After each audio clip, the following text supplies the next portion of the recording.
네, 바로 이어가 보겠습니다. 원래 2주마다 만나 뵙고 있었는데 한 달 만에 이번엔 모셨어요. 연휴가 있어가지고 설 연휴가 있어서 이규현 홍보소통수석 모셨습니다. 안녕하십니까? 네, 안녕하세요. 반갑습니다. 오랜만에. 네. 그 제가 안 나오니까 시청률이 좀 청취율이 좀 올라갔지 않았습니까? 아닙니까? 아닙니다. 아유, 이규현 수석의 또 이 말씀 좀 들어야 청와대 상황도 저희가 잘 알 수 있고 너무 궁금해하다는 부분도 네. 많았습니다. 아유, 고맙습니다. 자, 여기서 오셨네요. 청와대 저희. 예. 아우, 멋있습니다. 화면을 통해서 청와대를 또 보고 있는데 네. 이제 달려오셨는데 일단은 이재명 대통령이 지금 국빈방문을 통해 가지고 예. 국익을 위해 열심히 일하고 있습니다. 예. 어제 한국과 필리핀 수교 77주년이 되는 날을 맞아 가지고 그렇습니다. 이재명 대통령이 또 엄청 뜻깊은 선물도 맞습니다. 주고 정상회담이 열렸습니다. 네네. 어떤 성과가 있었습니까? 일단 크게 보면은 예.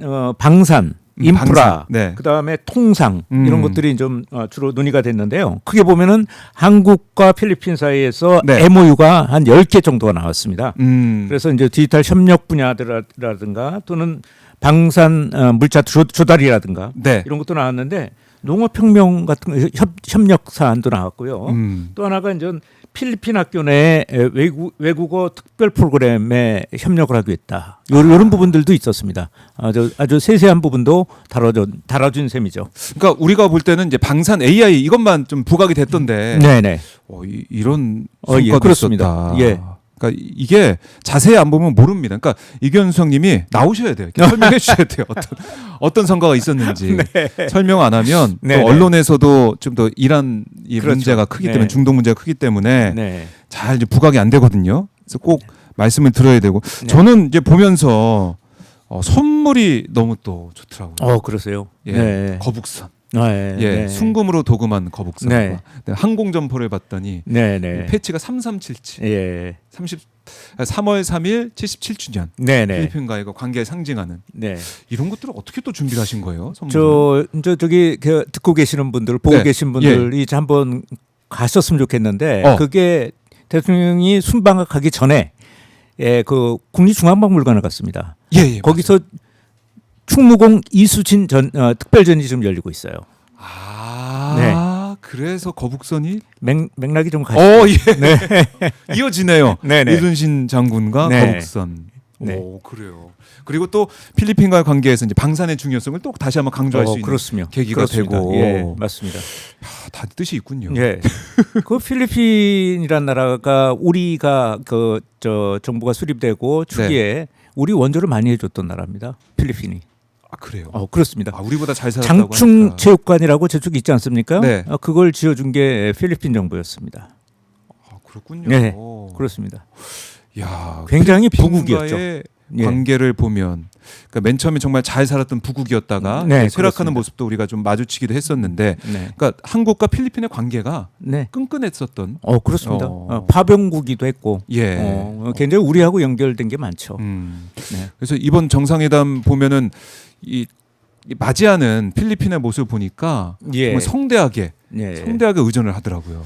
필리핀을 포함한 네. 동남아 출신의 분들이 굉장히 많이 우리나라에 오지 않습니까? 관광도 그렇고 그러니까 노동을 위해서도 우리 하는데 그분들 좀 따뜻하게 좀 대해 주셨으면 하는 생각입니다. 물론 대부분 다 따뜻하게 대해 주시고 있다고 생각하는데 네. 좀 더 동남아 쪽의 분들한테 따뜻하게 좀 맞이해 주셨으면 좋겠습니다. 왜냐하면은 아세안 국가 이렇게 보고 있으면요, 네. 우리가 제일 많이 관광을 가는 나라가 아세안입니다. 그리고 근로 쪽으로 보면 노동을 위해서 많이 오시는 분, 취업을 위해서 오시는 분들도 아세안이 가장 많고요. 그 사실 형제 자매라고 하면 다른 어떤 중국, 미국, 일본하고 형제자매라는 표현은 좀 약간 안 맞는데 네. 아세안 그러면은 형제자매라는 느낌이 오죠.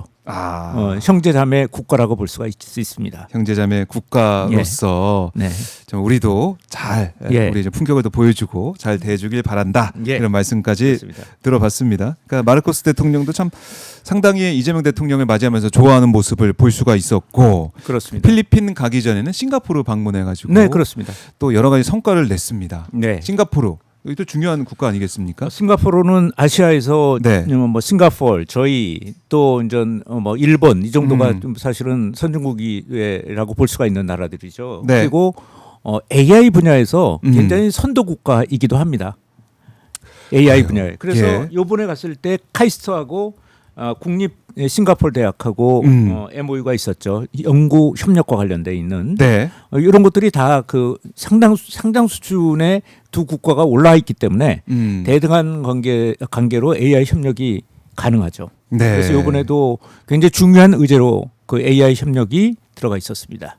그래요. 그러니까 이재명 대통령과 노렌스 웡 싱가포르 총리 일단 공동 언론 발표문 이런 걸 보니까 양국 간의 협력이랄까 그다음에 앞으로의 AI나 미래를 위해서 어떻게 더 준비할 것이냐 이런 것도 눈에 들어왔고 네. 또 지금 이제 중동에서 여러 가지 이제 전쟁의 움직임 네, 또 안타까운 그렇습니다. 그런 모습들이 이제 전해지면서 아시아가 또 하나로 아세안 국가들과 우리 대한민국이 하나로 좀 연대를 잘 해서 이런 국제 정세에도 같은 목소리를 내고 이런 네, 것도 그렇습니다. 중요해 보인다고 생각이 네. 들더라고요.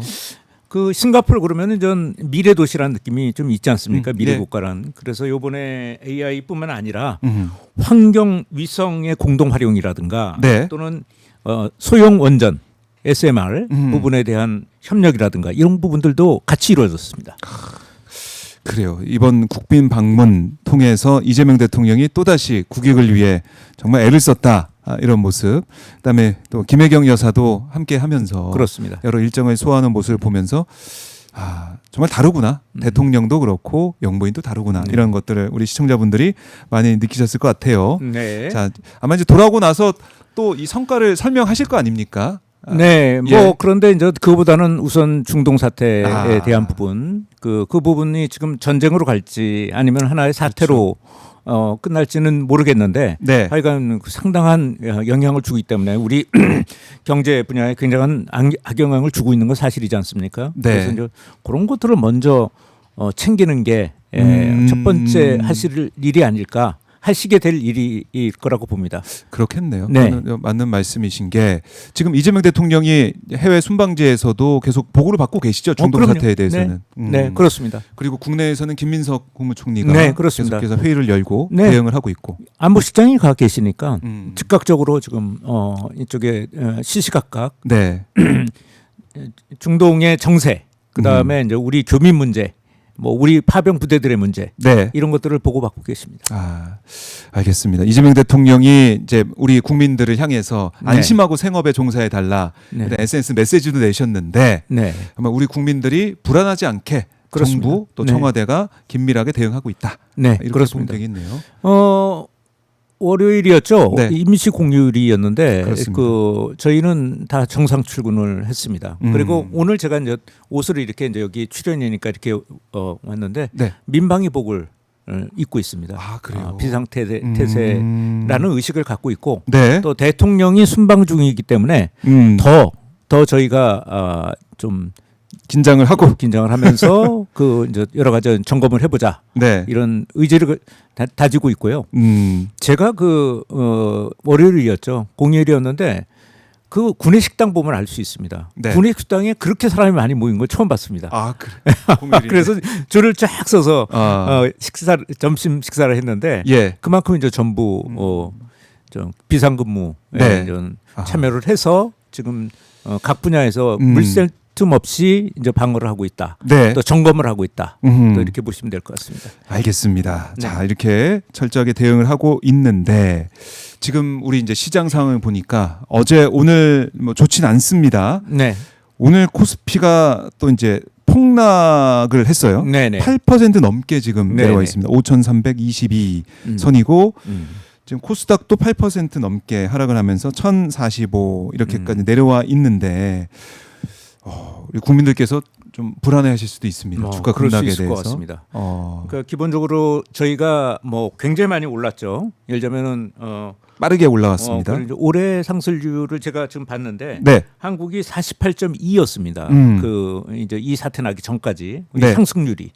그리고 일본이 많이 올랐다는데 16.9였어요. 그러니까 이번에 더블도 더 많이 올라 있는 거고요. 미국은 0.5% 올해 올랐습니다. 네. 그렇게 보면은 우리가 압도적으로 많이 올랐고 그러니까 산이 높으니까 골도 조금 깊은 부분도 있습니다. 그리고 네. 또 하나 좀 말씀드리고 싶은 것은 저희가 어제 그 허위 조작 정보, 그 허위 가짜 뉴스에 대해서 네.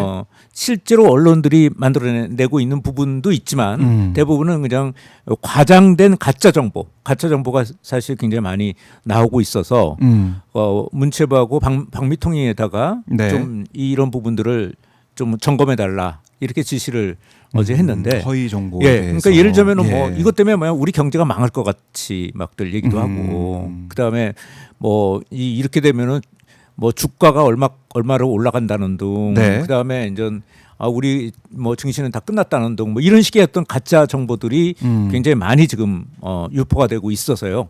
특히 이제 유튜브나 이쪽을 중심으로 해서 그래서 그런 부분에 대해서 점검, 네. 근거 없이 공포를 주장하는 것들도 굉장히 많이 좀 존재하는 것 같습니다. 그래서 그 부분에 대한 점검 지시를 내렸고요.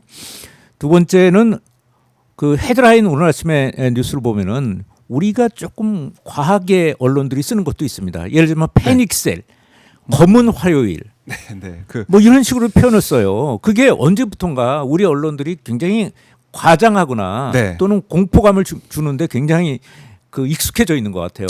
저 사람들한테.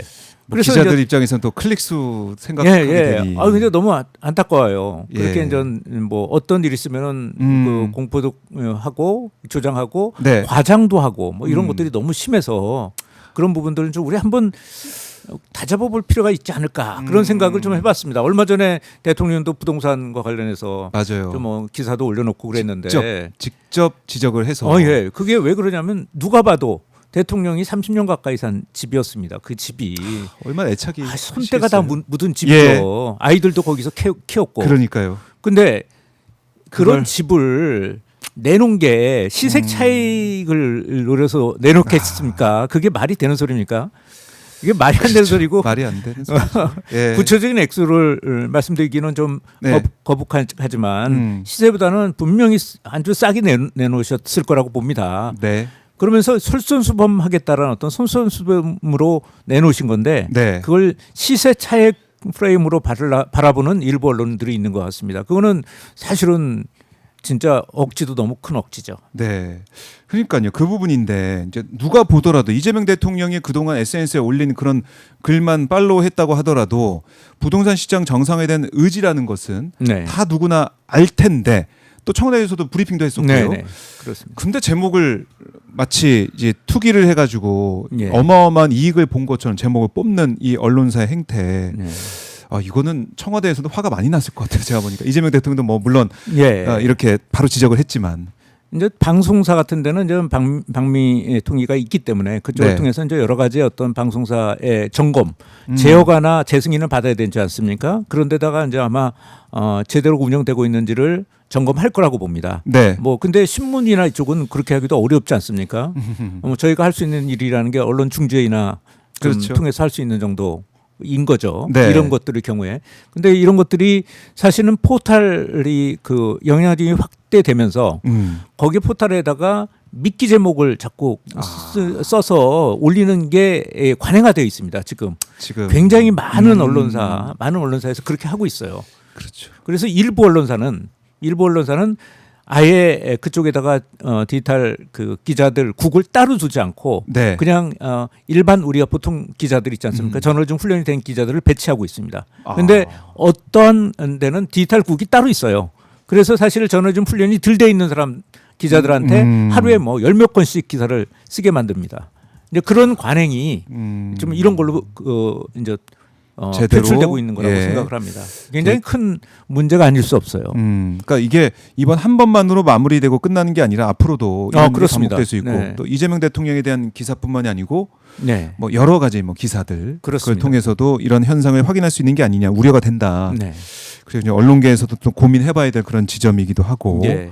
그래요. 제가 언론계 문제의식을- 출신이 아니었다면 이런 말하기가 좀 쉽지 않았을 것 같은데 네. 저도 언론계 레거시 언론에서 30년 이상을 일했던 사람이기 때문에 저는 얘기해도 될 것 같습니다. 네, 그러니까요. 이 따끔하게 어떻게 보면 언론계 선배로서 또 이 상황에 대해서 언급해 주셨는데 앞으로 변화하는 그런 상황 과정도 지켜보도록 하겠습니다. 그러니까 이제 부동산 정상화 의제 이재명 대통령이 크다라고 제가 언급을 했는데 네. 순방 동안에도 SNS에 부동산 정상화 관련 글을 네. 올렸고 사실 이재명 대통령의 의지가 시장에서 좀 반영이 되면서 네. 정말로 수치로 보이는 것 같아요. 어떻게 그럼- 파악하고 계십니까? 네, 정관님? 그렇습니다. 네. 분명히 아직 그 속단하기는 이르고 네. 저희가 쓸 수 있는 정책을 아주 많이 쓴 것도 아니지 않습니까? 그런 상태인데 그리고 수치로 보면은 강남 3구하고 네. 용산 쪽에서는 그 매물이 굉장히 많이 나오고 있고 2년 만에 하락 전환을 했다고 하더라고요. 그래서 그런 것들은 굉장히 의미가 있는 수치라고 생각하고요. 네. 이번 기회에 이게 쭉 추세가 돼서 좀 아파트값 좀 내려가고 그 또 청년들이 아파트 사는데 네. 좀 쉬워졌으면은 너무 뭐 지금 어렵지 않습니까? 사실은 뭐 그 생각도 못 해요. 그러니까 집을 청년들이. 살 수가 없는 예. 그런 상황이기 때문에 더 절망감이 깊어지는 건데 예, 그렇습니다. 그걸 이제 바꿔내겠다는 이재명 대통령의 의지. 네. 그래요. 그래서 그게 이제 분당 사저 매각까지 연결된 게 아닌가 그렇습니다. 네, 그 생각을 하게 됩니다. 예. 네. 이번에 저는 가셨을 때 한번 하고 예. 또 싱가포르에 가셨을 때 또 부동산 얘기를 하셨어요. 그래서 싱가포르 부동산을 왜 했을까라고 좀 생각해 봤는데 거기는 기본적으로 싱가포르는 실거주 위주의 주택 시장이 확산이 돼 있더라고요. 그리고 공공에서 공급하는 게 한 80%가 네. 됩니다. 그래서 주거권 주식 시장이 기본 주거권을 확보하는 쪽으로 가 있는 거죠. 주택 시장이 그런 것들이 굉장히 인상적이었던 것 같습니다. 그래서 대통령께서 아마 그 싱가포르 얘기라고 싱가포르에서는 주택 문제가 거의 큰 문제, 난제가 돼 있지 않다. 우리도 배울 게 많이 있는 것 같다. 그러니까요. 이런 의미로 말씀하신 것 같습니다. 예. 그러니까 싱가포르에 또 가셨으니까 네. 거기에 이제 부동산 상황을 보시고 딱 상황에 맞게 말씀을 하셨다 이런 생각이 들고 그러니까 사실은 이재명 대통령의 사저 매각 이후에 아파트 매각 이후에 그러니까 어제 보니까 매수자가 나타나가지고 진행되고 있다 이렇게 뭐 홍익표 수석은 얘기를 하더라고요. 예, 네. 그 아직 계약 단계는 아니고요. 예. 계약 단계는 아니고 매수자들은 좀 많이 나타나고 있는 걸로 알고 있습니다. 그래서 한 곳과 구두루 정도로 얘기가 진행되고 있는 거고요. 뭐 뭘 쓰거나 네. 뭐 이제 그런 것은 아닙니다. 그래서 아직은 지금은 계약서 쓴 건 아니고. 매각 처리 직접? 단계라고 하시면 돼요. 매각 처리 단계. 과정. 과정. 예, 이렇게 하는 게 정확한 것 같습니다. 왜냐하면은 네. 아니 살겠다는 사람이 누군지도 확인해야 될 거 아닙니까? 뭐 그렇죠. 여러 가지 뭐 그거는 진짜 중요한 문제일 예. 수도 있고요. 그다음에 여러 가지를 갖다 점검을 해봐야지 되는 문제라서 지금은 매수자가 정해졌다라고 보기는 어렵고요. 그래요? 매각 과정 단계라고 보시면 됩니다. 저희는 진행되고 있는 있는 단계다. 이게 매물이 내려간 것 내려간 같고 거, 예. 뭐 가계약이 이루어졌다 이런 보도들도 났는데 그 단계는 아닙니다. 그래요. 네네. 그러면 매각 진행 진행 단계예요. 단계? 네, 예, 진행 단계라는 게 맞습니다.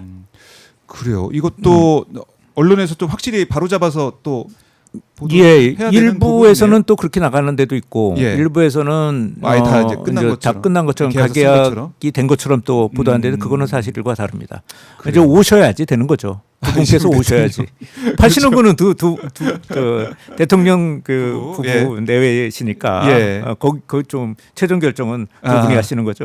알겠습니다. 네. 그러다 보니까 네. 이런 결단을 내리다 보니까 장동혁 국민의힘 대표한테 또 관심이 쏠리는 것도 사실이에요. 네, 네. 왜냐 장동혁 대표가 대통령 팔면 팔게요. 네. 그러니까 이제 뭐 유튜버나 이런 사람들이 예. 여섯 채가 있는 장동혁 대표를 향해서 네, 아니 그렇습니다. 팔라고 막 하니까 장동혁 대표가 딱 돌아서 가지고 대통령 팔면 팔게요. 이렇게 네. 얘기를 해서 그게 또 박제가 돼 있는 상황입니다. 네, 그렇습니다. 그러니까 이 여섯 채는 어떻게 되는 거지? 국민들 관심이 또 네. 커지게 됐고 그러다 보니까 장동혁 대표가 여의도 오피스텔을 내놨다라고 네. 했는데 이게 뭐 안 나가고 있는 상황이다 이렇게까지 업데이트는 하더라고요. 네, 네. 이거 저에 대해서 좀 어떻게 보고 계십니까? 일단 뭐 야당 대표인데 야당 대표가 본인이 한 말에 대해서는 책임을 져야 되지만 그렇지만 그 원론적인 거고 저희가 야당 대표에 대해서 평가하는 것은 네. 맞지 않는 것 같습니다.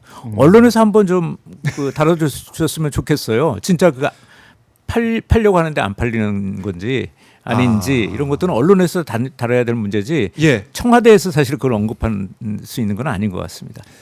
그렇네. 또 원론적인 답변을 해주셨습니다. 네. 이현석이. 죄송합니다. 예, 아닙니다. 그러니까 이게 언론의 또 이 취재 영역이라는 거네요. 네, 그럼요. 정말 이게 네. 얼마에 나와서 그러니까 가격을 얼마에 나왔는지 이걸 보면은 팔 의지가 있는지 이것도 알 수 있잖아요. 우리가 네, 그렇죠. 보면 네, 가격을 네. 만약에 지금 호가 나온 것보다 높게 내놨으면 팔 의지가 없는 것이고 호가가 조금 내렸더라도 많이 안 내리면 또 지금 부동산 시장 자체가 좀 맞습니다. 기다리는 분위기가 크기 때문에 정말 지금 팔려는 의지가 강하면은 팍 낮춰야 됐는데 네. 그러니까 가격은 또 알 수가 있는 거죠. 예, 실제로 그랬는데 안 나가고 있는 수도 있으니까. 그러니까요. 그러니까 그런 것들은 아마 네. 언론에서 정보를 좀 마셔야 될 내용 아닌가 그렇습니다. 그리고 뭐 언론의 취재 영역이다라고 남겨두고 네.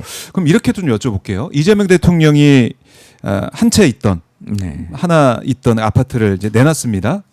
그러니까 매각 처리 단계다 이렇게 언급하셨는데 대통령 그러니까 청와대 보좌진이나 아니면은 뭐 국무위원들이나 어떻게 보면 이 매각 결정을 보면서 나도 팔아야 되나? 아니면은 이번 기회 이거 의지가 정말 강하시다. 팔아야겠다. 이렇게 또 마음 바꾸신 분도 있을 것 같기도 하고. 네. 어떻습니까? 파악된 게 있습니까? 뭐 여러 가지 고민들을 좀 하실 것 같아요. 근데 대통령께서 또 최근에 X에다가 트위터죠. 거기다가 올리신 게 있어요. 강요하는 거 아니다. 네. 근데 불이익이 될 수 있게 다주택자들 투기성으로 갖고 있는 다주택자에 대해서는 불이익이 될 수 있게 제도를 설계하겠다는 얘기를 계속 하셨습니다. 예. 최근에도 또 트위터에다가 얘기를 했고 네. 그러면서 본인의 한 채밖에 없는 돌아가야 될 아파트를 내놓은 거고 그래서 지금은 정확하게 보면 매각 처리 단계라기보다는 매각이 진행되는 단계다. 매각 이게 낫겠네요. 단계. 처리라는 말보다는 매각 진행 단계. 예, 진행되고 있는 상황인데 그걸 보면서 다주택자를 포함한 일부 청와대 참모들도 여러 생각을 할 거라고 생각합니다. 근데 대통령께서 계속 말씀하시고 있지 않습니까? 그거는 강요하는 거 아니다. 그렇죠. 강요하는 거 아니다. 예. 근데 그렇게 공익에 맞게끔 공익의 취지에 맞게끔 그렇게 제도를 설계할 거다. 그렇게 얘기를 하시는 거니까 여러 가지 생각을 많이 하게 될 거라고 봅니다. 네. 그러니까 누구보다도 이재명 대통령의 뜻을 바로바로 확인하고 그렇습니다. 그 의지를 느낄 수 있는 게 또 주변에 있는 참모진이기 때문에 그 결정을 보고 할 거다. 그래요. 그거는 뭐 이재명 대통령이 지난번에도 말씀하셨지만은 누구 뭐 이건 꼭 팔아야 된다. 지금 팔아야 된다. 이게 아니라 강요하는 게 아니라 여러 번 말씀하셨습니다. 이렇게 갈 거다. 이렇게 보여주는 거 아니겠습니까? 네, 그렇습니다. 개인의 판단 영역 알겠습니다. 어떻게 될지 좀 봐야 될 것 같고 자 그리고 인선 얘기를 저희가 해보죠. 지금 서울시 예비 후보였던 박홍근 의원이 기획예산처 장관 지명이 되면서 국민의힘에서는 뭐 서울시장 선거 개입이다 뭐 이런 비판까지 하더라고요. 어떻게 보십니까? 그게 말이 안 되는 일이라고 생각합니다. 그 박홍근 의원이 출마 선언은 많이 했지만 또 언론에서 보면은 아주 그 당선 유력권에 들어가 있지는 않았던 걸로 제가 알고 있습니다.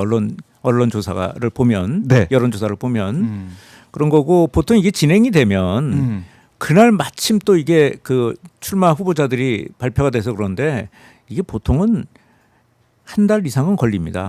어떤 그 인선 단계나 이런 것들은 이제 고려할 때 그래서 그거하고 아무리 생각해도 상식적으로 그걸로 연결시키는 것은 이건 맞지 않다고 생각을 합니다.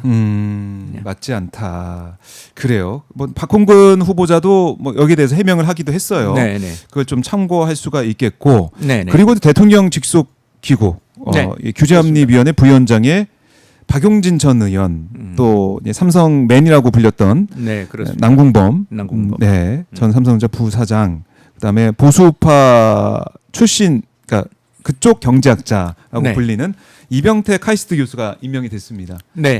이거는 어떤 의미가 있습니까? 이번 인사에 언론이 제일 많이 관심을 가졌던 게 어떻게 보면은 네. 뭐 해수부 장관이나 기획예산처 장관이 아니고 이쪽이었죠. 맞아요. 왜냐하면 세 분이 굉장히 예상을 좀 하지 않은 분들이 좀 됐기 때문에 그런데 저는 좀 이거 보면서 굉장히 잘된 인사일 수도 있겠다라는 생각을 했습니다. 이게 뭐냐면은 다른 게 아니지 않습니까? 이게 이제 규제 합리화 네, 위원회예요. 예. 규제 혁파죠, 규제 혁파. 그러니까 규제 혁파니까 이 세 분이 전부 좀 통합 실용적인 어떤 분들이라고 볼 수가 있습니다. 네. 그 이런 거 하면은 옛날 보통 교수님들이나 또는 경제학하는 교수님들이라든가 뭐 이런 분들을 많이 쓰지 않습니까? 이런데 네. 위원회. 아하. 그런데 그게 아니고 지금 보면은 어찌 보면은 친명, 세칭 친명 인사라고 분류되지 않은 사람이죠. 박용진 네. 의원은. 그렇죠. 예. 네. 그렇지만 이분이 알려진 거 잘 안 알려졌던데 이분이 규제 혁파 이쪽에 굉장히 많은 어떤 그 관심을 갖고 맞아요. 계셨던 분이에요. 네. 기자들은 알더라고요. 예, 이분이 이제 그런 분이라는 거를.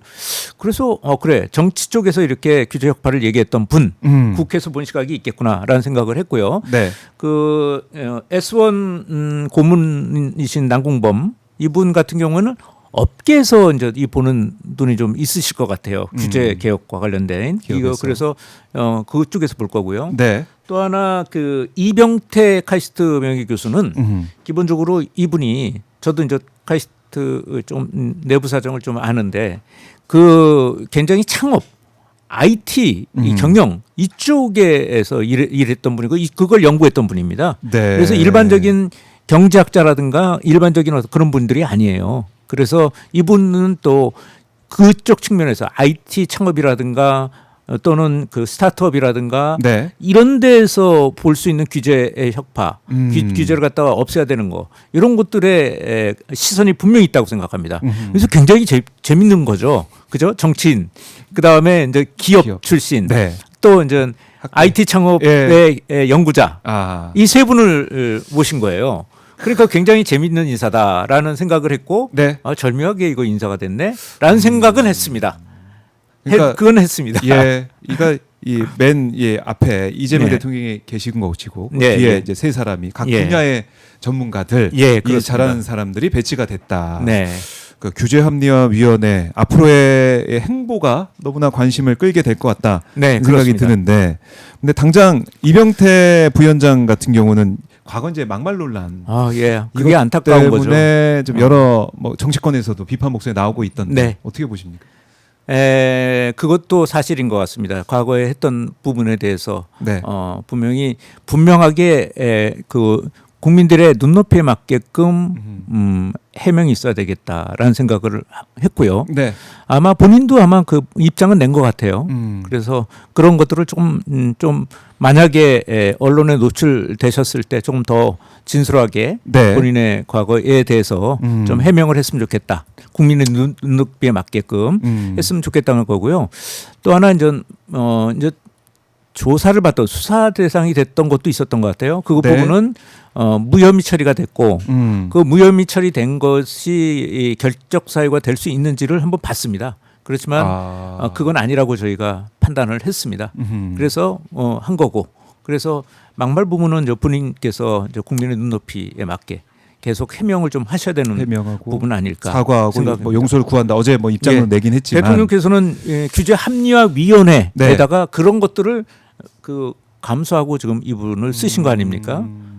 그리고 그렇죠. 뜻은 아까 지금 말씀했던 것처럼 네. 그냥 학계에서 그냥 연구만 하셨던 분들이 아니고 이 세 분이 각기 실무를 알고 정확하게 그 규제가 무엇인지 아는 분들이기 때문에 네. 이런 분들을 썼다는 거 아하. 대통령의 인사의 철학 뜻 이것이 좀 반영된다면 이병태 교수님은 스스로 조금 더 해명을 하시면서 네. 또 이제 업무를 갖다가 수행하시면 좋지 않을까 생각입니다. 그래요. 더 네. 정말 이 낮은 자세로 업무를 수행하는 네. 그런 모습을 기대를 좀 해보겠습니다. 자, 이런 가운데 지금 이재명 대통령이 오늘 또 SNS에 올린 글 이것도 지금 많은 언론들이 이제 주목을 하고 있는데 이렇게 쓰셨습니다.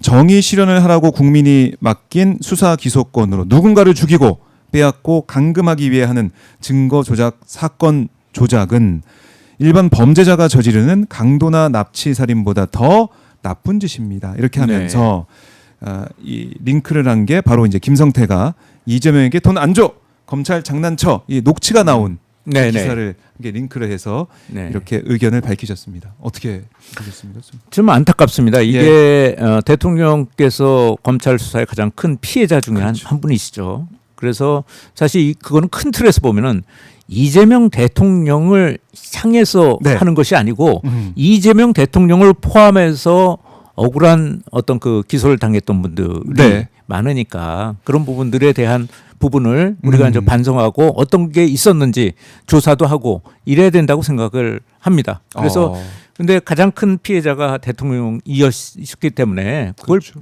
비껴나갈 수는 없다고 생각을 합니다. 국정조사가 진행이 되면 국정조사 저희가 진행되면. 국정조사를 하라고 뭐 하고 그런 건 아닌데요. 예. 오늘 또 국정조사 기자회견이 좀 있지 않았습니까? 그렇습니다. 예. 그래서 추진하는 쪽에서 그래서 기자회견이 그런 있었고. 대통령과 관련된 것들은 당연히 다뤄질 수밖에 없다고 생각을 합니다. 근데 이참에 좀 말씀드리고 싶은 것은 대통령뿐만이 아닙니다. 전 정권 때 무리한 기소를 당한 거. 네. 또 언론인도 많아요. 언론인들도. 근데 재판도 진행도 안 되고 있습니다. 기소를 해놨는데 재판이 제대로 기소가 안 돼 있는 상태예요. 그래서 무죄도 못 받고 있어요. 아이고. 기소는 돼 있는데 예. 무죄를 못 받고 있습니다. 재판 진행이 안 돼서. 예. 그러면서 사회생활을 하는데 지장을 받고 있죠.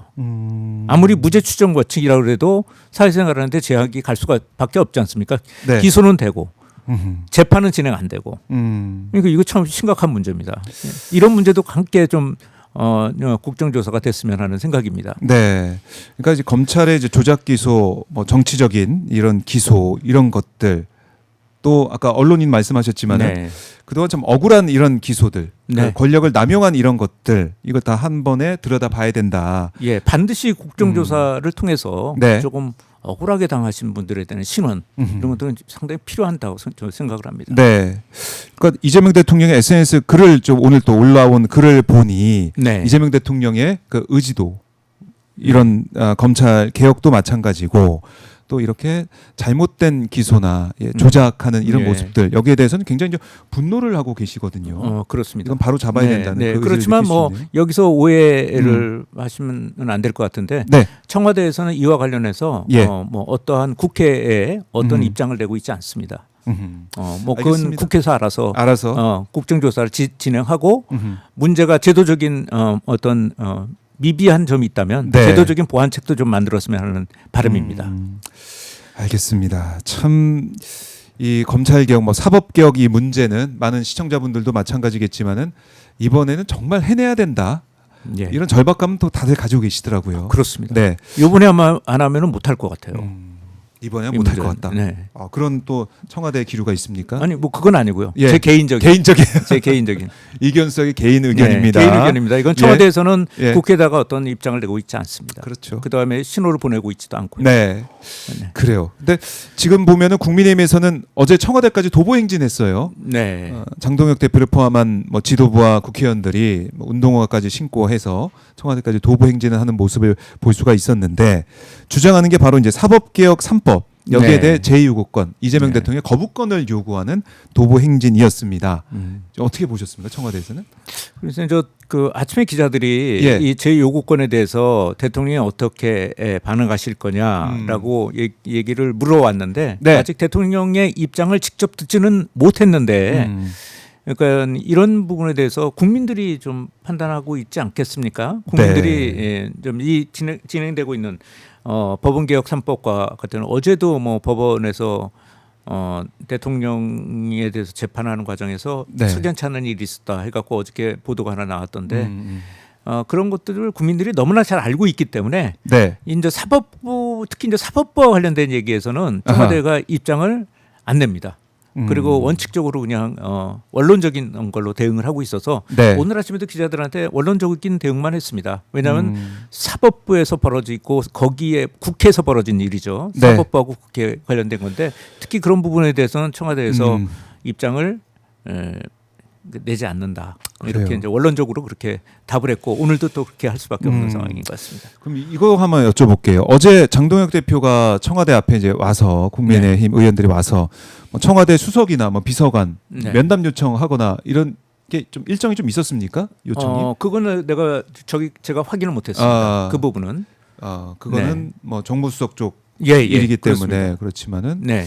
그래요. 근데 면담 없이 또 항의선 이런 거 뭐 전달 없이 그냥 걸어와서 청와대 앞에 이제 왔다가 그냥 뭐 가는 그런 느낌이 들어가지고 네, 네. 혹시 잡힌 일정이 있었는데 진행되지 않았나 이게 좀 궁금하긴 했는데 예, 그와 관련해서는 제가 갖고 있는 정보가 없습니다. 알겠습니다.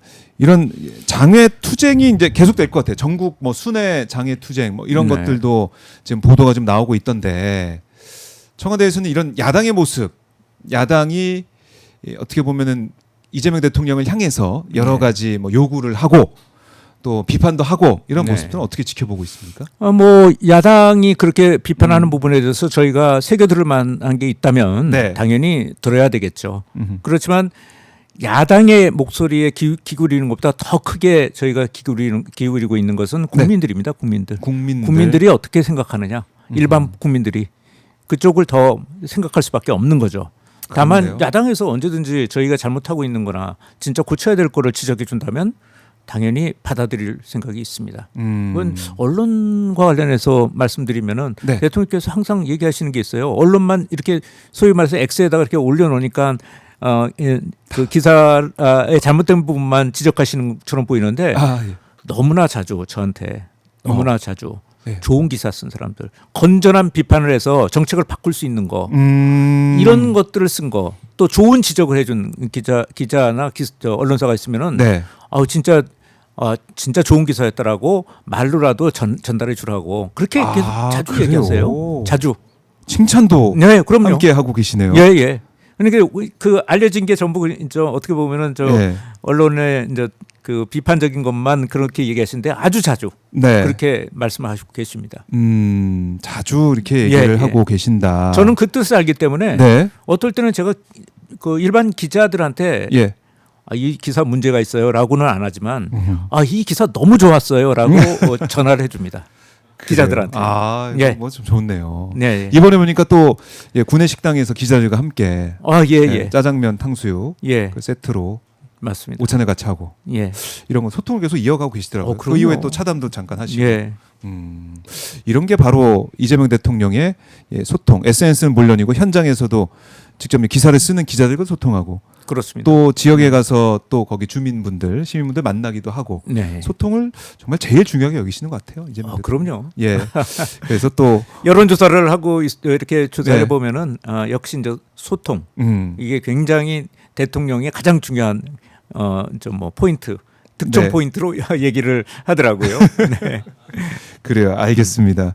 근데 어제 또 이제 회자가 됐던 네. 이 홍익표 수석의 발언, 뉴 이재명 현상에 대해 네, 네. 이제 물어본 그 질문에 대해서 홍익표 어. 수석은 대통령이 사적인 자리에서 뉴 이재명 현상과 관련해 편하게 얘기하면서 이렇게 말했다. 그러니까 뭐 이렇게 거창하게 이름을 붙이는지라고 네. 얘기하는 부분이 또 보도가 됐습니다. 그렇습니까? 예. 네. 저는 예. 듣지 못했습니다. 듣지 못하셨어요. 그러니까 뭐 그때 예. 저기 사석에서 아마 얘기하셨을 거라고 봅니다. 뭐 홍익표 수석이 이제 정무 감각이 굉장히 뛰어난 네. 분이시고 그러니까 이제 잘 들으신 것 같아요. 음. 그 저는 어떻게 봤냐면 뉴 이재명 현상을 어쩌보면은 거창하게 너무 네이밍을 한 거 아닌가라는 생각을 했어요. 왜냐하면은 저희가 출범할 때 지지율이 우리가 득표율이 네. 49%인가 그 그랬죠. 정도. 예. 그럴 걸로 기억나는데 네, 맞습니다. 지금 이제 여론조사를 보면은 60% 중반 후반 네. 이렇게 나오고 있습니다. 전체적으로 음. 여론조사 기관에 따라서 좀 다르지만 그렇죠. 그럼 굉장히 튄 거죠. 15에서 20%가 늘어난 겁니다. 그러니까 지지층이 굉장히 커진 거죠. 그렇죠. 넓어지고 실제로 70대하고 영호남 쪽 20대 네. 이쪽에서 지지율이 많이 올라갔습니다. 그래서 그것이 이제 전체적인 이제 지지율로 국정 지지율로 지금 나오고 있는 거죠. 예. 어찌 보면은 뉴 이재명이라는 것은 있었던 겁니다. 그런데 그걸 갈라치기 하는 게 아니죠. 그러니까 원래 이재명 대통령을 지지했던 분에다가 플러스 알파가 15에서 20%가 됐기 때문에 그렇게 전체적으로 보면 이재명 대통령의 지지층이라고 볼 수가 있는 거죠. 그런데 뉴 이재명이라는 네이밍에는 이걸 갈라치기 하려고 하는 듯한 느낌이 좀 있지 않습니까? 예. 그래서 그런 건 아니고 그냥 이름 붙이고 그럴 일이 아니다. 예, 지지층이 좀 두터워진 거죠. 또 플러스 지지하시는 분들이 많아지고 예. 또 특히 이제 70대 이상, 20대 청년들, 네. 그다음에 영혼함에서 많이 올라갔기 때문에 그건 그걸 분리시켜 갖고 야. 그 전에 이재명이 있다는 건 기존에 이재명이 있었다는 거 아닙니까? 이재명, 그 이재명 이래갖고 갈라치기 하는 듯한 느낌이 있어서 그 네이밍은 그렇게 과히 좋은 네이밍 같지는 않습니다. 그래요. 예. 그러니까 이름을 이제 붙여서 뉴 이재명, 올드 이재명 이렇게 예. 하는 것은 또 예. 맞지 않는 것 같다. 그 현상을 있는 그대로 예. 받아들이고 이렇게 지지층이 넓어지고 있다. 넓어지고 있는 거죠. 두터워지고. 봐야 된다. 두터워지고 있다. 예. 그걸 봐야 된다. 그래요. 이제 이재명 대통령을 지지하는 지지율만 보더라도 많은 국민들이 얼마나 이재명 대통령의 업무 그 국정 수행을 잘한다 평가하고 있는지 예. 확인을 할 수가 있습니다. 예, 그렇습니다. 매주 수치가 나오니까 네.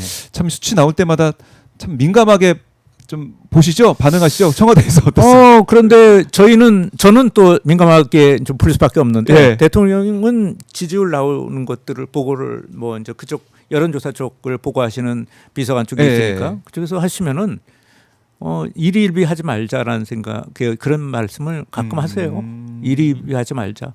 여론조사에 너무 일희일비해서는 안 된다. 네. 참고는 해야 되죠. 아하. 어느 계층에서 어느 쪽에서 저희들한테 서운하게 생각할 수도 있으니까 예. 그런 걸 보기 위해서 자세히 분석도 해보고 그렇긴 하지만 그 단순 그 수치가 조금 올라갔다, 조금 내려갔다. 요거에 너무 일희일비하면 안 된다. 이런 말씀하세요. 그렇군요. 네. 오직 이제 국면만 바라보고 네. 일을 열심히 하겠다 그런 다짐만 계속 하고 계신 것 같은데 청와대 생활에는 또 적응을 하고 있습니까? 이제 청와대 근무자를 포함해가지고. 다들 어떠세요? 이것도 궁금하네요. 청와대 자료 그림이 나오다 보니까. 얼마 전에 저기 그 초과 근무 아. 한 게 어느 언론사에서 그걸 정보국에 요청을 해서 나왔죠. 예. 정부처 중에서 청와대가 제일 제일 많았다 이런 얘기를 예. 나왔는데 아이 뭐 즐겁습니다. 이게 뭐 특히 사실 청와대 기관이라는 게 네. 우리 이재명 정부에서 일했던 사람들은 이제 5년이지 않습니까? 길어봤자. 그렇죠. 그리고 대부분은 몇 번에 걸쳐서 또 개편도 예. 있게 되고 그러니까 선거 출마한 사람도 있고. 예, 조금 뭐 고되긴 하지만 뭐 언제 이런 일 해봅니까? 맞아요. 언제 이런 일 해보겠습니까? 즐겁게 네. 일을 하고 있다. 이것만 다 잘라서 대통령께 좀 보내드려야겠네요. 즐겁게 일하고 있다. 그렇게 해주시겠습니까? 아이고 뭐 감사합니다. DM으로 한번 감사합니다. 알겠습니다. 네. 오늘도 유쾌하게 현안에 대해서 또 청와대 입장에 대해서 하나하나 들어봤습니다. 한 달 만에 이제 뵈서 너무나 또 반가운 마음에 여러 가지 또 얘기를 나눠봤는데요. 네. 다음엔 2주에 오시는 거죠? 네. 되도록이면 그렇게 되도록이면. 하겠습니다. 그러니까 무슨 일이 있을 것 같다라고 하실 때는 못 오셨지만은 또 2주 후에 뵙고 또 청와대 상황, 이재명 대통령의 의중도 한번 들어볼 시간을 갖도록 하겠습니다. 네. 수석님 가시기 전에 못 담을 수 있으면 잠깐 뭐 듣고 저희 카메라 보시고 한 말씀 주시죠. 예. 뭐 없습니다. 오늘 뭐 다 얘기하셨으니까 저희가 예. 올해 가장 중요하게 생각하는 게 이제 대기업 위주로 수혜가 돌아가서는 안 된다. 앞으로 어떤 뭐 이런 것들이 그래서 특히 이제 수도권 위주로 돌아가서는 안 된다. 모든 그렇네요. 것들이 그렇습니다. 그리고 기존 세대 위주로 돌아가서는 안 된다. 그래서 올해 생각하고 있는 것 중에 굉장히 중요한 것은 네. 중소 벤처 스타트업 같은 것들을 좀 어떻게 좀 육성하는 문제. 그 다음에 기존 세대들도 중요하지만 네. 청년 세대들의 그 전일반과 자질이 있다면 그런 부분들을 조금 보듬어주고 거기에서 북돋줄 수 있는 거. 그래서 이제 여러 가지 정책 같은 것들을 내고 있고요. 네. 그다음에 지역 통합이 진행되고 있지 않습니까? 행정 통합이 네. 이런 것들은 지역에다가 일극 체제.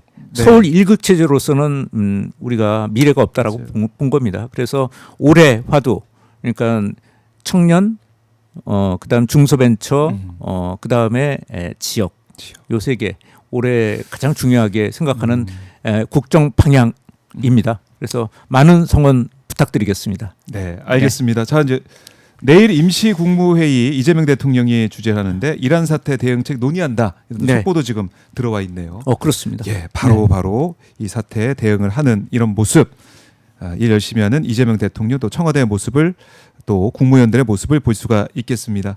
오늘 수석님 말씀 잘 들었고요. 네. 2주 뒤에 뵙겠습니다. 예. 네, 고맙습니다. 네, 고맙습니다. 네. 네. 지금까지 이규현 청와대 홍보소통수석과 말씀을 나눠봤습니다.